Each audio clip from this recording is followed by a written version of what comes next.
ఆ రోజులే బాగున్నాయి. టెన్షన్లు, ఒత్తిళ్లు, డబ్బు సంపాదన ఇలా అతిగా ఆలోచనలు లేకుండా ఉన్నంతలో కుటుంబమంతా కలిసి ఆనందంగా గడిపిన ఆ రోజులే బాగున్నాయి. ఆదివారం ఆటలాడుతూ అన్నాన్ని మరచిన ఆ రోజులే బాగున్నాయి. మినరల్ వాటర్ గోల లేకుండా కుళాయి దగ్గర, బోరింగుల దగ్గర, బావుల దగ్గర నీళ్లు తాగిన ఆ రోజులే బాగున్నాయి. ఎండాకాలం చలివేంద్రాల్లోని చల్లని నీళ్ల కోసం ఎర్రని ఎండని సైతం లెక్క చేయని ఆ రోజులే బాగున్నాయి. వందల కొద్దీ ఛానళ్లు లేకున్నా ఉన్న ఒక్క దూరదర్శన్లో శుక్రవారం చిత్రలహరి, ఆదివారం సినిమా కోసం వారమంతా ఎదురుచూసిన ఆ రోజులే బాగున్నాయి. సెలవుల్లో అమ్మమ్మ, నానమ్మల ఊళ్లకు వెళ్లి ఇంటికి రావాలనే ఆలోచనే లేని ఆ రోజులే బాగున్నాయి.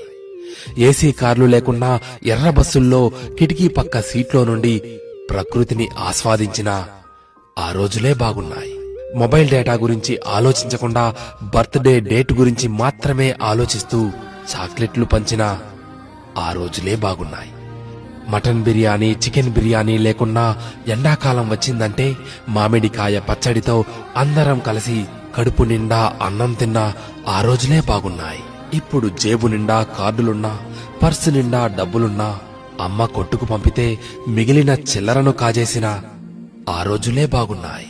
ఇప్పుడు చేతిలోని సెల్ నిండా గేములున్నా, ఆట స్థలంలో బ్యాట్ మార్చుకుంటూ ఒకే బ్యాట్తో క్రికెట్ ఆడినా ఆ రోజులే బాగున్నాయి.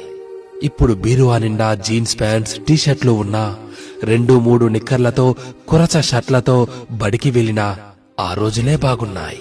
ఇప్పుడు బేకరీల్లో కూల్ కేకులు తింటున్నా, 25 పైసల ఆశా జాకెట్లు తిన్నా ఆ రోజులే బాగున్నాయి.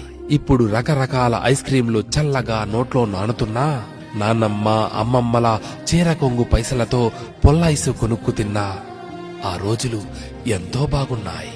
పొద్దుపోయేదాకా పొలంలో పనిచేసుకుని ఎలాంటి చీకో చింత లేకుండా ఇంటికి చేరుకుని చందమామను చూస్తూ నిద్రలోకి జారి కమ్మని కలలు కన్నా ఆ రోజులే బాగున్నాయి.